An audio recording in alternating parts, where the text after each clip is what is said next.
hear me? Hello. Yes. Hey, Caroline. Hi. Yeah, right here. I'm in the, I can hear you and see you. I just, you can't see me, but I'm Now listening. that one. Who's that? Lydia? Yes. Oh, okay. Trying to set up my computer ready. You see the ocean behind my.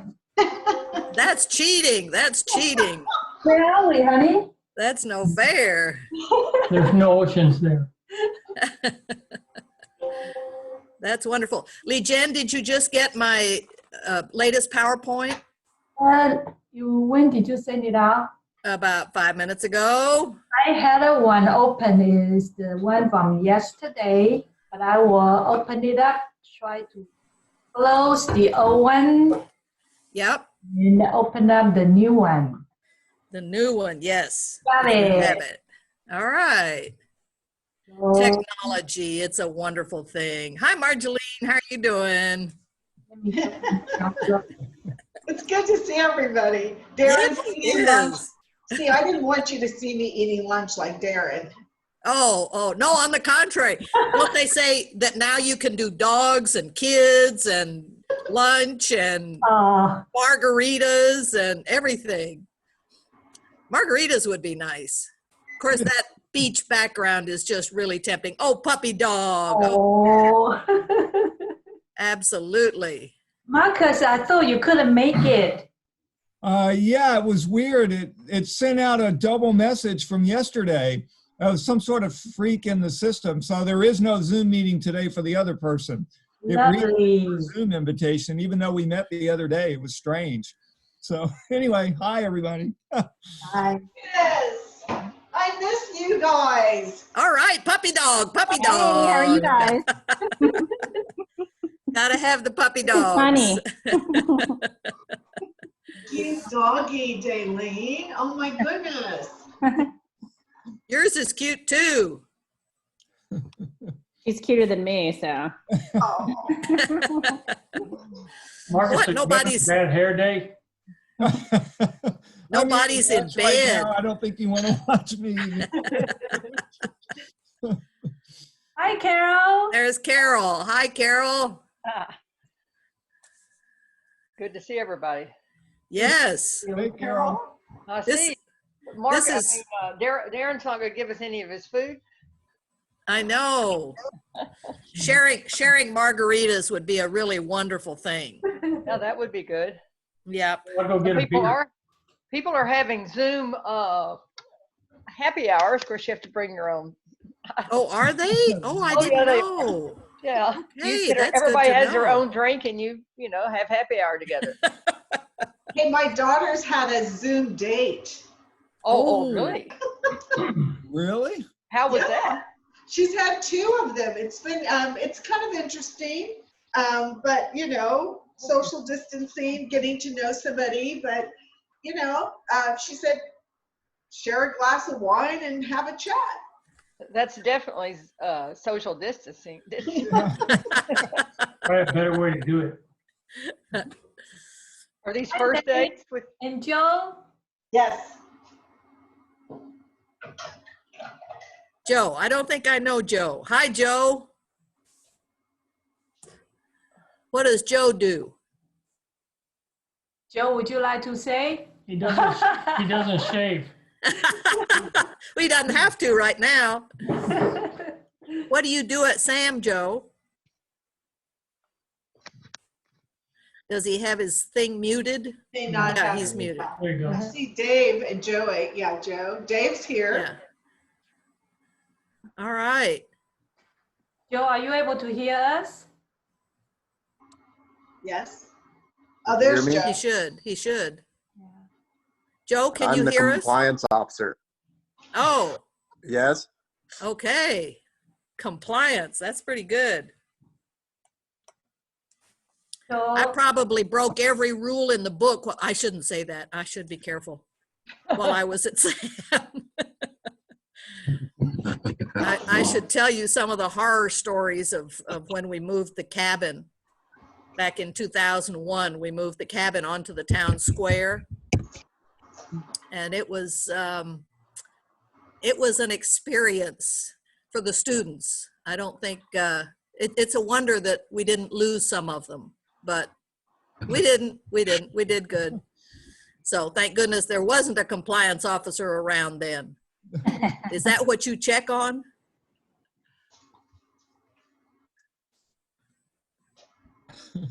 Can he hear us? Probably slow on internet. Yeah, it's picking up a little for me. Oh, okay. Yeah. So I think Caroline is not a stranger for all of us. However, No. I do prepare to share the screen with you about Caroline. Let me drag it here. Okay, you all know her, so I would still love to introduce her. As you see, this is about Dr. Crimm. Caroline, she has been coming to our Rotary meeting for several times. Don't know her personally. I got to share with you. She is an awesome lady because she, after retired from St. Vincent State University, as a history teacher, the faculty, she has been working so hard, and she is the founder of the organization called it's a history of a tour. It's a historic tour of Texas. Yeah. So if you would like to know more about Dr. Crimm's background, I have a website here. She has been working with history and a board member for several commissions in town. So I would like Dr. Crimm go ahead and take over and share with us about the epidemic, a history of survival for all. So I'm going to switch the screen to right here. Can you see it? Yes. All right, very good. Very good. And so to get it to change to the next one, how do I do that? There, okay. Good watch, Chris. Okay, can everybody see that? Yes. Okay, good deal. I thought this was particularly good because it gives us a good idea of where our epidemic fits in with all the others. Now you'll notice that novel coronavirus is way down here at the bottom of the screen, little teeny tiny, but that was in March, the middle of March. And so we are now very quickly getting up to the Spanish flu and the HIV AIDS epidemics. So this gives you an idea. The size of the little, those are supposed to be viruses, gives you an idea. I thought that was kind of a cool thing. Yeah. And obviously, coronavirus is much larger now, but it gives you an idea of where we fit at this point. MERS and SARS and Ebola and the swine flu, all of them, the Hong Kong flu, the Asian flu, all of these very, very small. That had MERS? And MERS is way over here on the left, lower left of the screen. Are you still? And to the present, of course, there's still more growing in that one. But obviously, the novel coronavirus is incorrect now because we certainly don't have 4.7 thousand. We have many, many, many more. But anyway, let's go look at some of the other epidemics. I taught biology for a while when I was at Sweetwater. And when we start looking at epidemics, of course, the difference between an epidemic and a pandemic is everybody, see, that's the nice thing about talking to you all. You all are all well educated. You already know all this stuff. But just this is a brief review of what these different epidemics were all about. And so when you look at epidemics, certainly there are still leprosy cases. And what happens with leprosy is that your skin actually rots. And as you can see from the picture on the right, your fingers fall off, your nose can fall off, and basically it's just tissue necrosis. In other words, the blood stops flowing to the particular parts of your body, and without blood, then the skin dies, the tissue dies. And so what you see here, leprosy, of course, was very much dreaded, but what we found out was that it was not as epidemic as other diseases. So let's go on to the next one. Next. Yeah, there you go. And the bubonic plague, this one also was a virus. And the difference between a virus and a bacteria you can imagine is very large, and a virus is teeny tiny, and a virus can get actually into a bacteria and damage a bacteria if you happen to have a bacteria that's susceptible. But the viruses, in this case, the Black Death during the 1350s, this was carried by rats, and fleas would infect people. And this is one of the diseases that literally spread all the way across Europe. And according to some historians, that had it not been for the Black Death, that probably Genghis Khan would have been able to take all of Europe during this period, because he had literally moved into Europe during this time. And because of the Black Death, he chose not to go on into Europe. And so that was pretty much the end of not just Genghis Khan, but all of his various relatives. So the bubonic plague, or the Black Plague, was one of the first times that they began to do social distancing. And people would flee. People would try to get out of the cities. And the death, they would literally just, people would be tossed out onto the street when they died, and the death carts would come through the cities of Europe and pick up the dead and take them out to the burial grounds and just dump them in the ground. Huge mass burials. So 1/3 of Europe's population during this period. So we're talking thousands and thousands and thousands. Okay, let's go on to the next one. This is such a nice depressing view, but consider the fact that this was not as bad as what we are going through now. 25 million people, of course. This was one of the diseases that damaged Europe during this period. It stopped a lot of the development of nation states. And as you can see from the death of Peter IV of Aragon, King Alfonso IX of Castile, and Joan, daughter of the English King Edward III, this was tremendously damaging to the rulers themselves. And so this was what was so shocking, because you would think that the elite would not have been as affected as the rest of the common population. But obviously it was something that would spread, made no difference.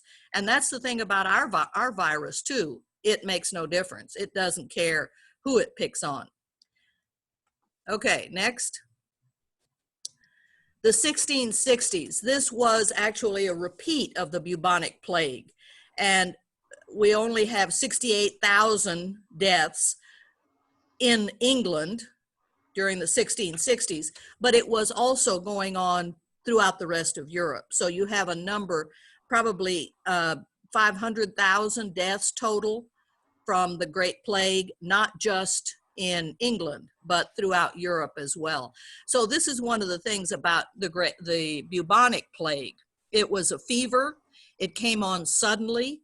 It was something that people got diseased very fast, and they died very fast.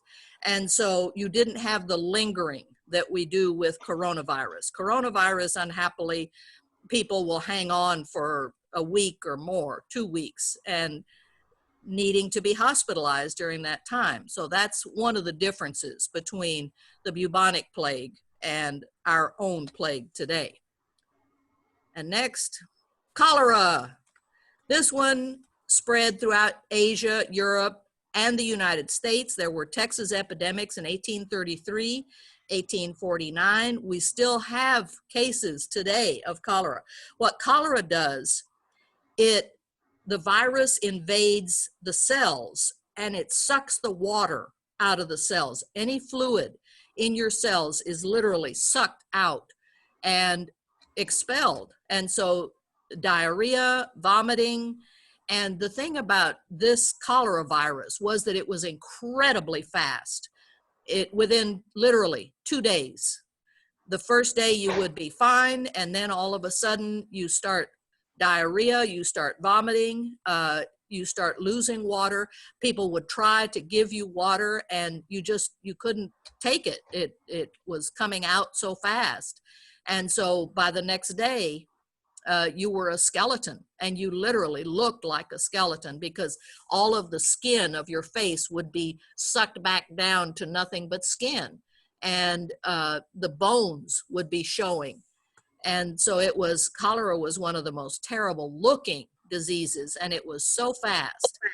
One of the things that they said was because of the cholera epidemic in 1833 and 32 and 33 in Texas, and it extended into 34, that actually there might have been and could have been the Texas Revolution in 1833 and 34, had it not been for the cholera epidemic.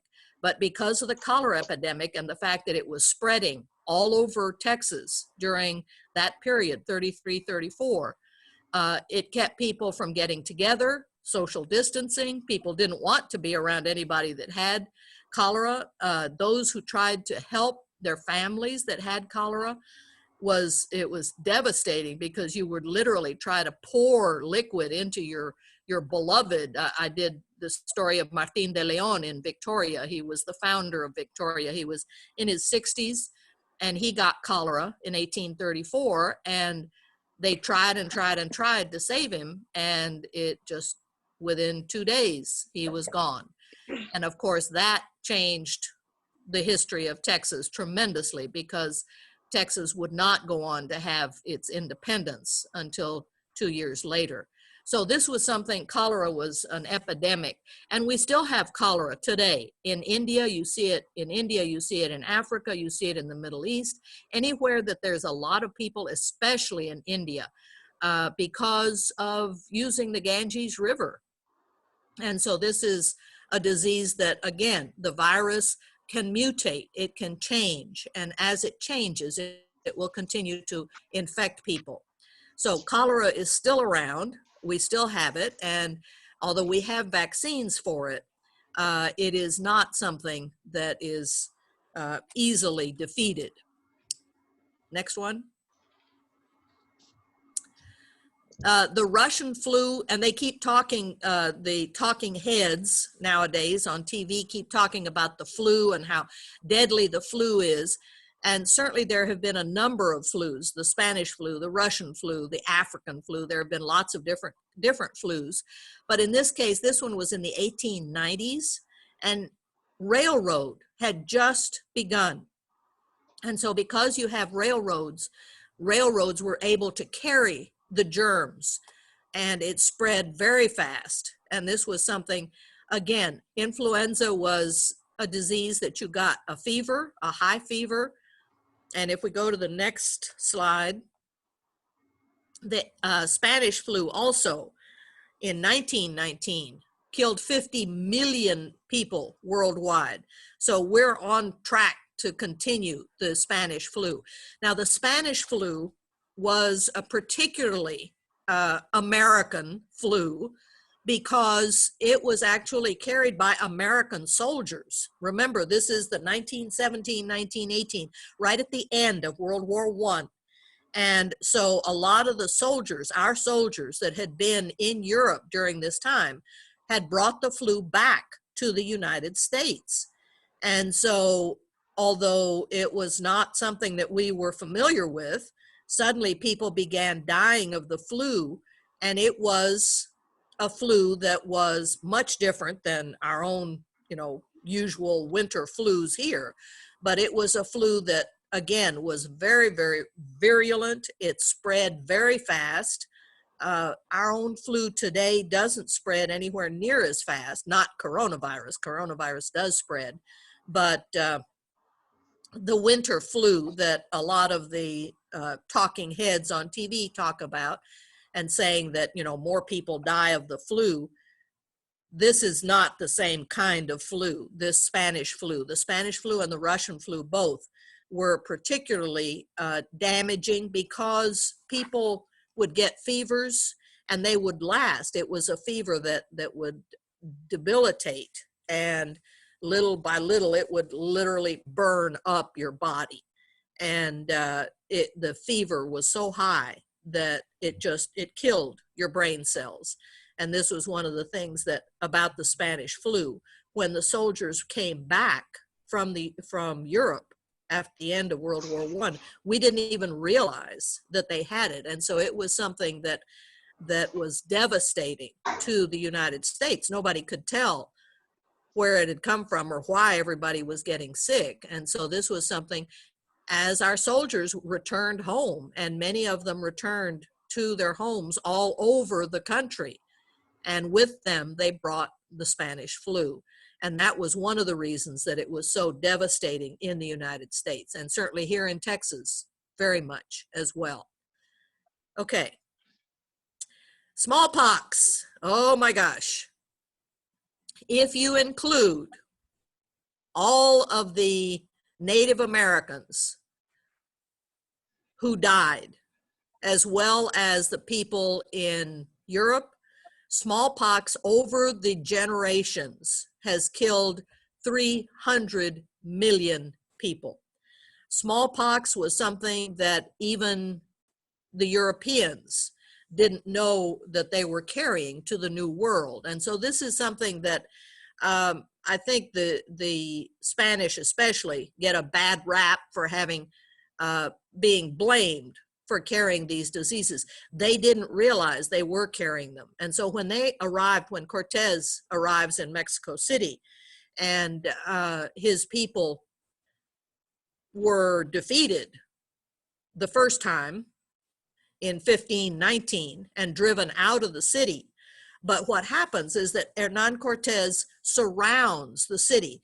I think I've talked to y'all, some of y'all before, about how easy it is to bring a city to its knees. And basically what you do is you just surround the city and you stop all trade into the city. And that's exactly what happened to Moctezuma's Teotihuacan. Teotihuacan was surrounded by the Spanish and their allies, their Tehuacan allies, and Puebla allies. And so those people were the ones who basically tracked the viruses. It wasn't just smallpox, but measles and mumps and whooping cough, and all of the European diseases were inadvertently trapped in the city for 2 years, from 1519 to 1521. And so by the time the Aztecs finally accepted the conquest and accepted Cortez as their ruler, the city had been devastated. 90% of the population of the city of Teotihuacan was decimated. And this, what we forget in the case of Texas, when we talk about the Caddo and the Comanche and the Apache and the Karankawa and the people on the coast, this disease, by 1521, when the Aztecs had been conquered, this disease had already begun to spread into Texas, into the rest of the United States, into the rest of the Native American tribes, because they simply had no immunity to it either, but they traded with each other. And before even the Europeans could arrive, before La Salle shows up in Texas in 1689, already the tribes have been decimated. Usually between 50 and 90% of every single tribe in the New World had been killed off by the diseases, without the Europeans ever actually having been there, because the disease was spread by trade, by the Native Americans trading with each other. So this was a devastating, devastating thing for all of the tribes of the New World, which is why you have 300 million. In the case of Mexico, Mexico City had 20 million people die from the disease. This is the accepted number. And you can see this was something that just scared everybody. And they couldn't get out of the city. They were stuck in the city because Cortez had the city completely surrounded. Next.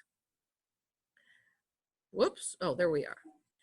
Okay. And so again, the European impact on the natives, this disease spread not only from Mexico, but all the way up into Texas, into the Shoshone, into the Sioux, into the Comanche, into the Aleuts, all the way to Alaska.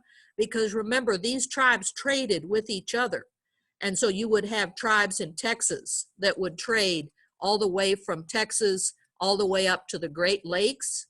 And so they were carrying those diseases, whether they realized it or not. They were carrying those diseases all the way to the Great Lakes, all the way into the western parts of Alaska, and certainly down into all of South America. Okay. Okay, Columbus, of course, is the first one to arrive on the islands. Go ahead and click it again. Cortez in 1519 to 1521 is the one who brings the Aztec, the disease to the Aztecs. And then in 1530, and he didn't do it intentionally, Cabeza de Vaca is shipwrecked on the coast, click it again, on the coast of Matagorda. And actually there were 300 of the Spaniards who had come with Cabeza de Vaca in 1530, and they had gotten lost in Florida, and they built rafts, and they sailed those rafts across, trying to get to Panuco, which was Tamaulipas, down on the coast of Mexico. And they made it to Matagorda. Of the 300 Spaniards who made it to the coast of the Carancua Nation, of those 4 survived. And it wasn't because of their own diseases, it was because of the winter, it was because they didn't know how to survive on the coast, they didn't know how to feed themselves. There were some stomach viruses, but it was not something that the Europeans even realized that they were spreading. But Cabeza de Vaca does manage to make it, and if you can see where the Rio Grande goes all the way up into New Mexico, he actually made it all the way to the Pueblo area and then back down to Mexico City. He returns to Mexico City, but he found that he became very well acquainted with the Indians, and he loved the Indians, and he wanted to go back and help them.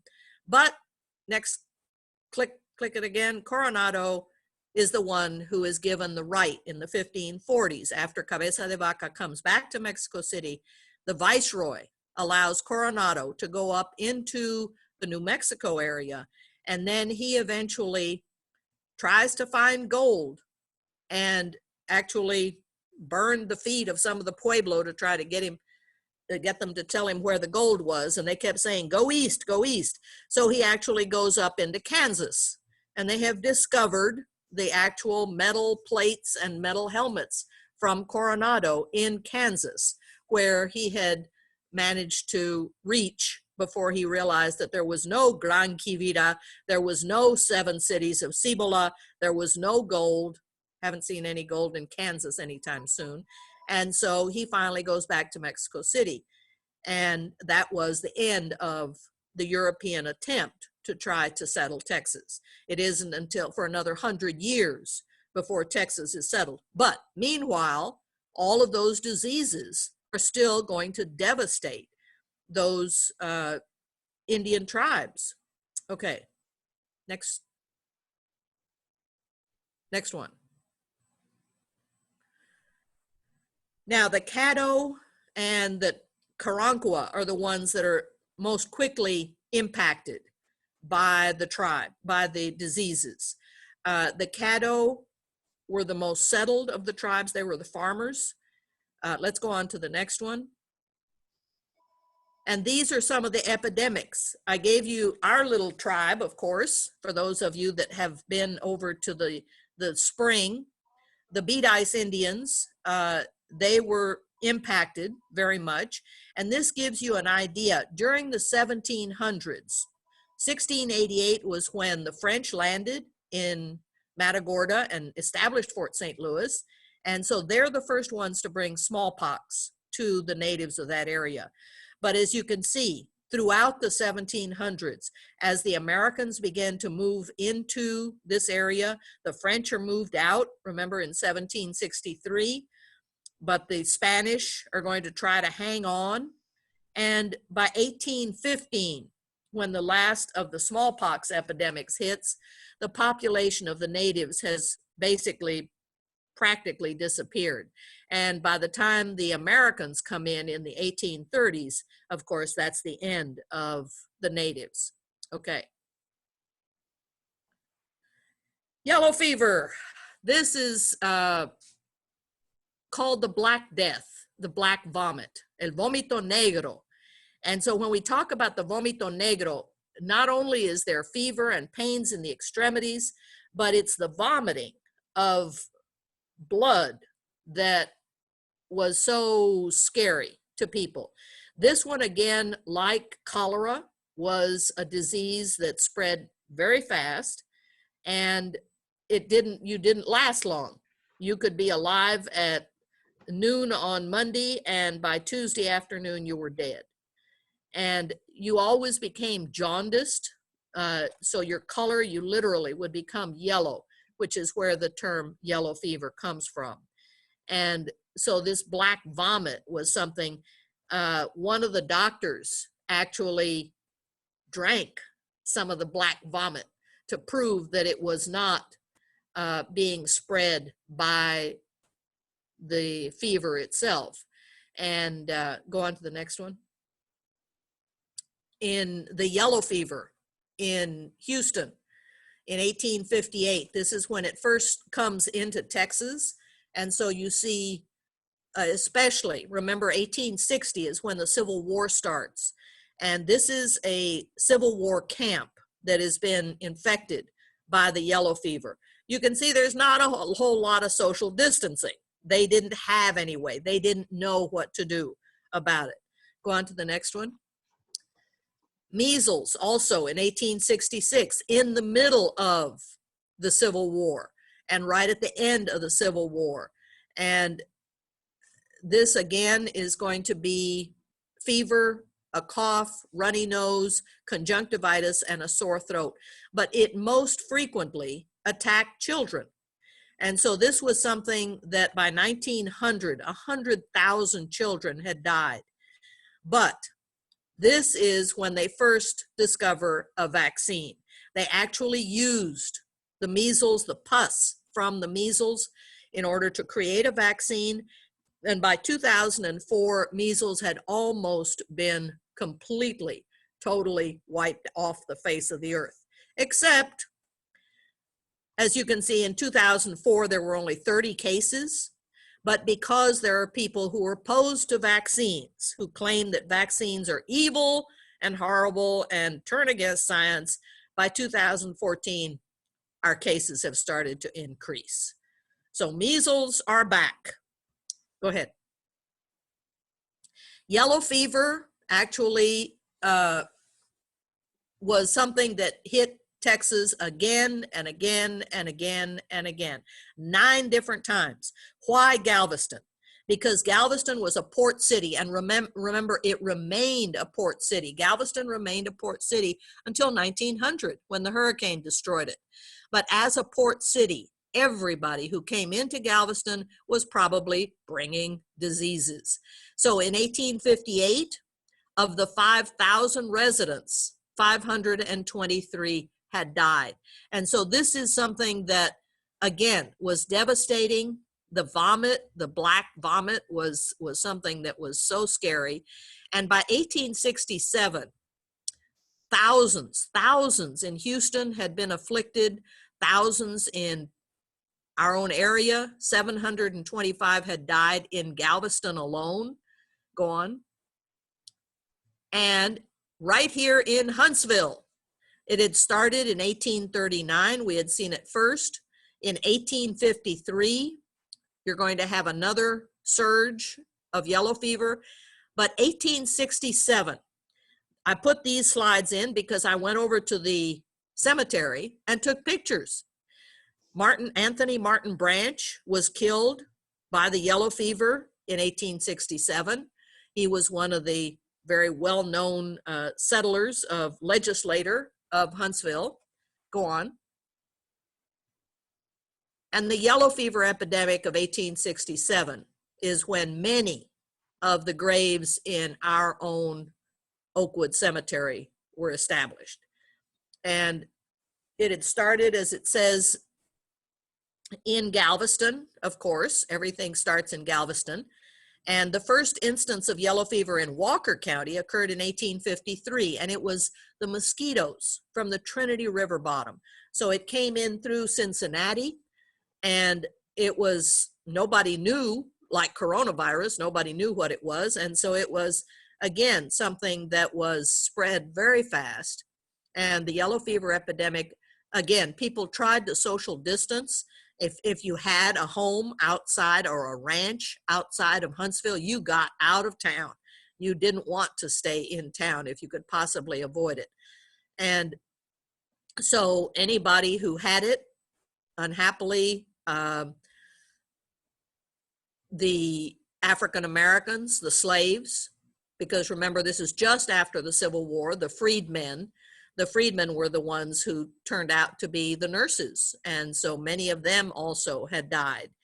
And because people claimed that the blacks did not have susceptibility to the disease, in actuality, they did. But they still were the ones who did most of the nursing during this period. So 10% of the 1,500 residents of Huntsville died between August 9th and October 18th of 1867. So it was very much like what we're seeing today in New York City. Okay. And during this period, in 1867, either I didn't cough into my elbow, sorry. But in 1867, remember that we had Union troops in the prison.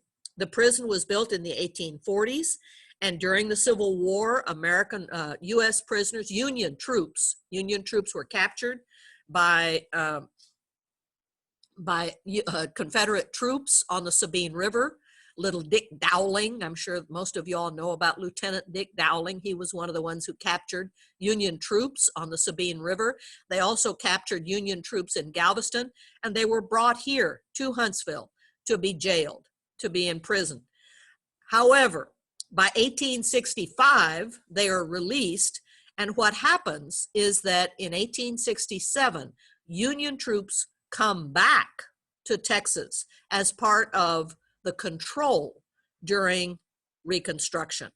And those Union troops in Huntsville that were here, they came back because they had been in the prison and they knew Huntsville. Some of them actually during the Civil War, Mac Woodward has told me that his families actually invited some of the officers to their homes for meals, for dinners. But by 1867, go to the next slide. By 1867, 6 of those Union troops, U.S. infantry, had died of the yellow fever. And so these 6 men, we actually have a list of them. The yellow fever, while they were stationed here to try to control Texas during Reconstruction, had died of the yellow fever. And notice down at the bottom, the U.S. government sent $84 to pay for funeral expenses for these Union soldiers. Next slide. And these are their headstones. And they're actually, if you go into Oakwood Cemetery and go all the way down to the left-hand side, right up against or almost up against the fence, you can see the burial sites for those Union soldiers. Next. Now, certainly there were other diseases. These were carried by mosquitoes, dengue fever. Again, notice 1918, Galveston. Galveston keeps getting it. Next slide. Smallpox, again, smallpox was quarantined in 1899. It didn't do any good until they got the vaccine. Next slide. And so that vaccine, Edward Jenner in 1796 had come up with the first vaccine. And basically what they did was they used pus from other people who had smallpox. And that's one of the reasons that right now we're talking about the possibility that our own coronavirus survivors are the ones who can pass through their blood. We don't know yet, but they're thinking that perhaps the virus, the protective virus, can be passed like a vaccine through the blood. Next slide.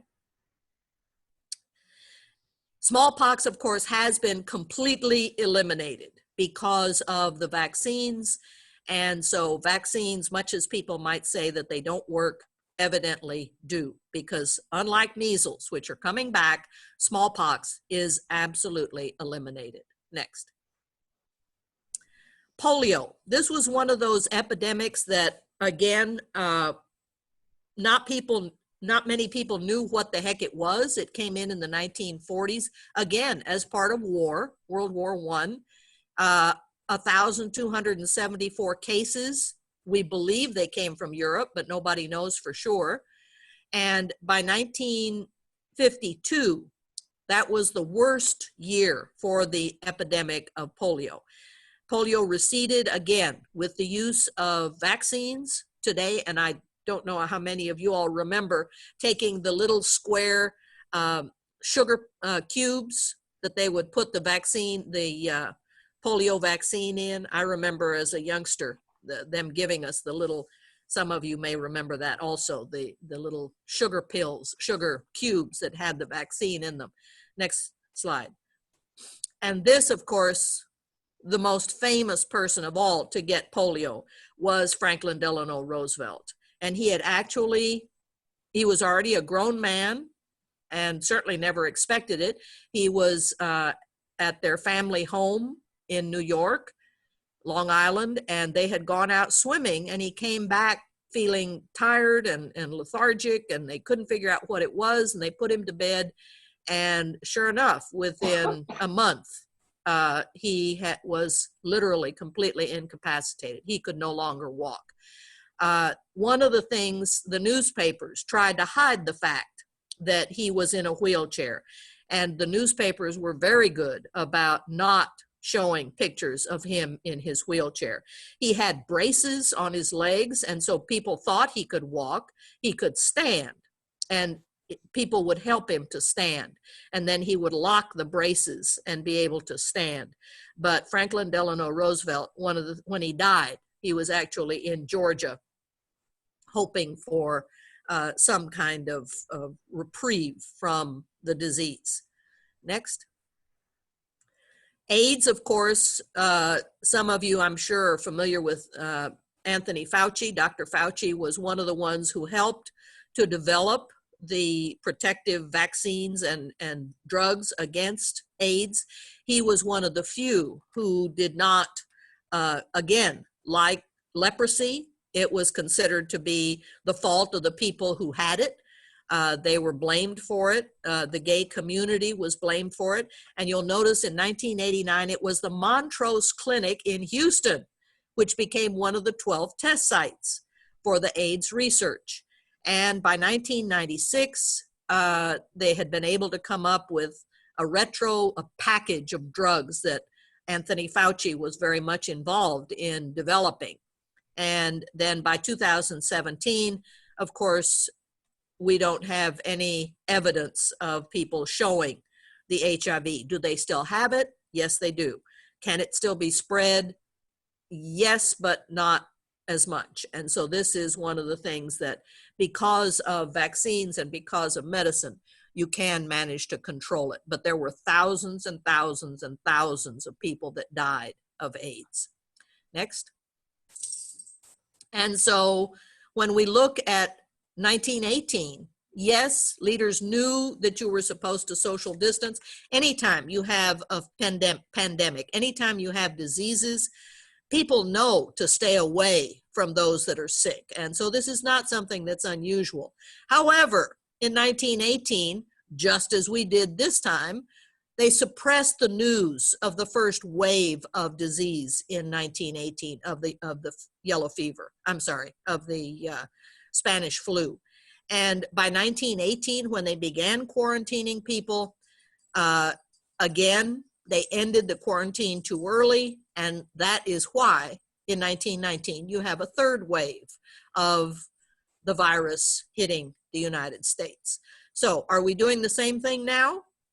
Interesting concept. We have to look at history, and we have to think in terms of what is the importance of quarantine. If you're not with somebody, you can't spread the disease to them. And so the nice thing about the protesters is that they will spread the disease among themselves, and 10 to 20% of them will die.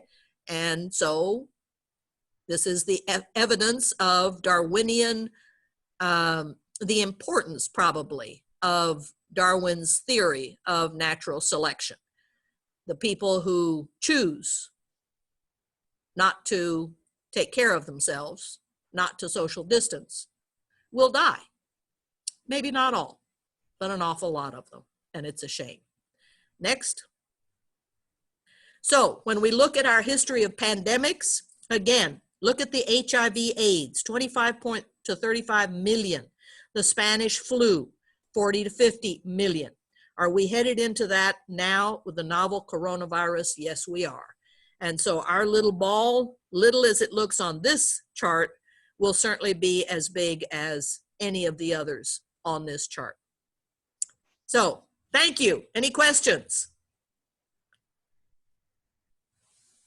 Scary thought, scary thought. We're in an interesting historical time period.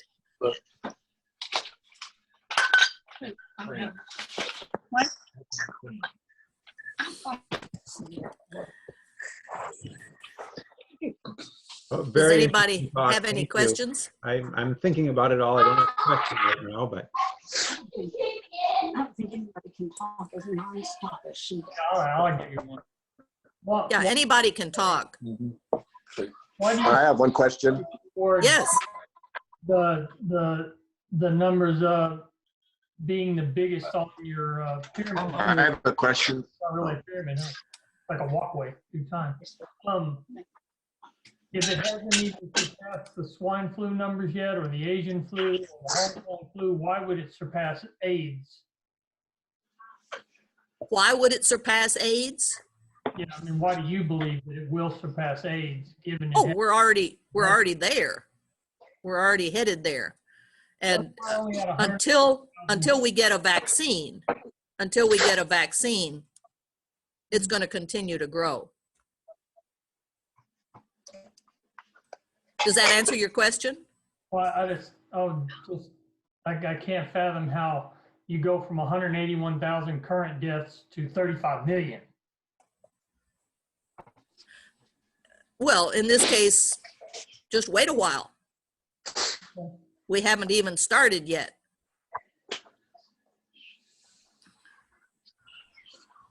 I have a question. Yes. A couple of days ago, I went on a ride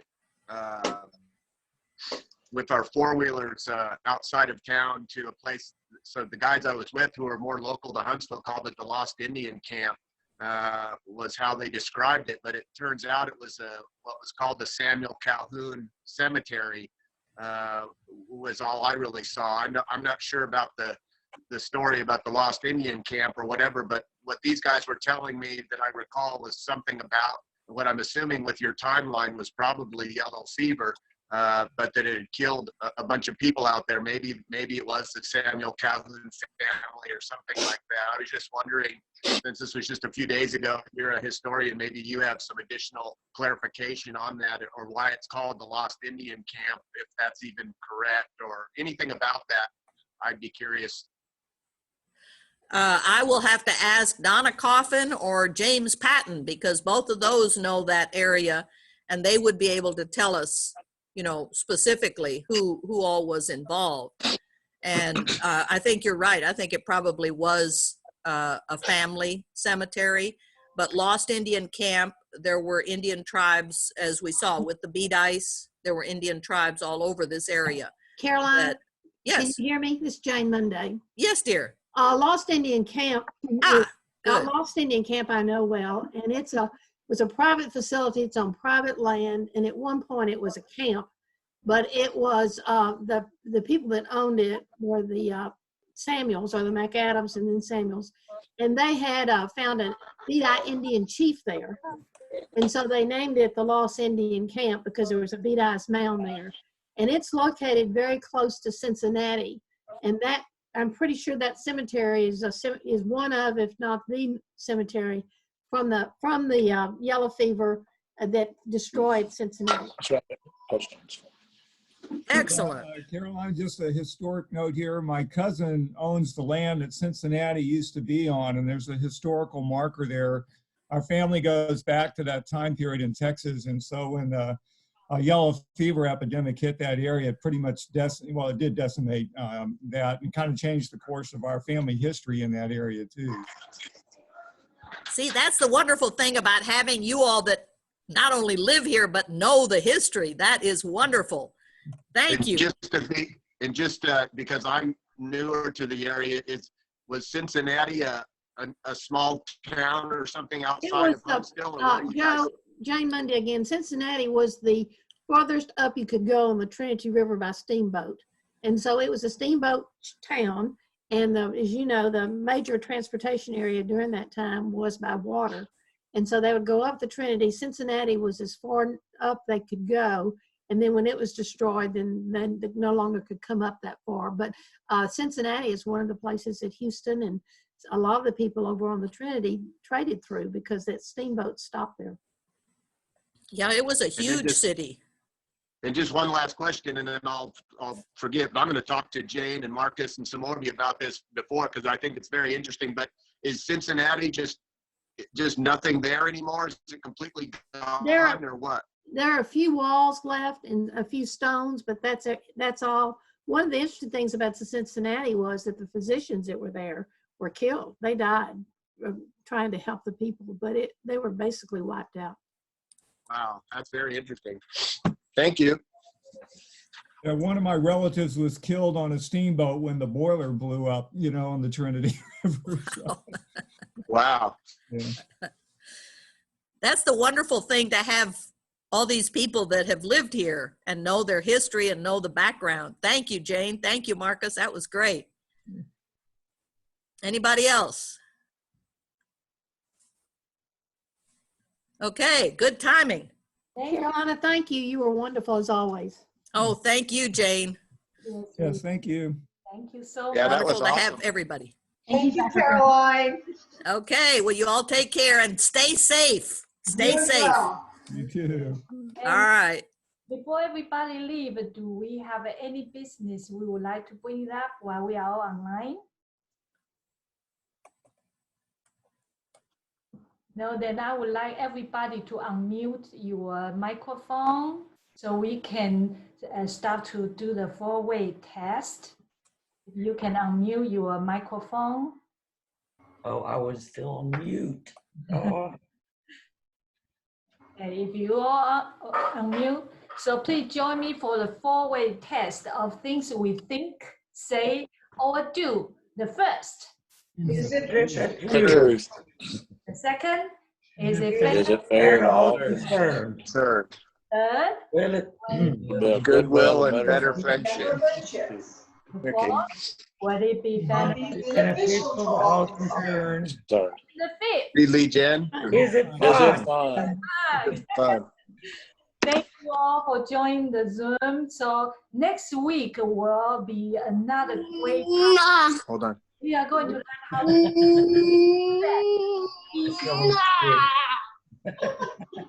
so I'll see you next week.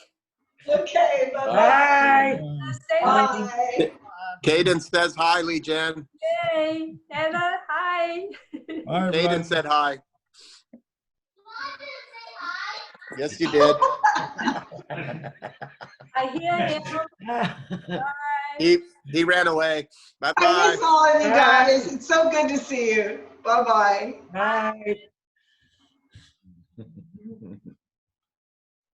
I want to give the Adam. Oh, he's gone. And a hug.